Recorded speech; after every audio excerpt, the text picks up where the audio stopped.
హరి ఓం.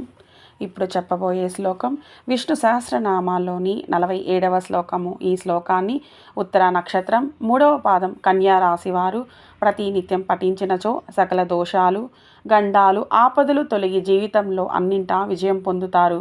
ఉత్తర నక్షత్ర 1వ పాదం సింహరాశికి, 2, 3, 4 పాదాలు కన్యా రాశికి చెందుతాయి. ఉత్తర నక్షత్ర అధిపతి సూర్యుడు.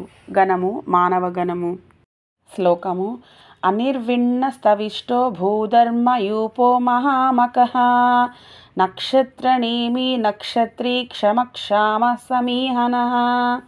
అనిర్విణ్ణస్తవిష్టో భూధర్మయూపో మహామకః నక్షత్రనేమి నక్షత్రీ క్షమక్షామ సమీహనః. అనిర్విణ్ణః స్తవిష్టః అభూః ధర్మయూపః మహామకః నక్షత్రనేమిః నక్షత్రీ క్షమః క్షామః సమీహనః.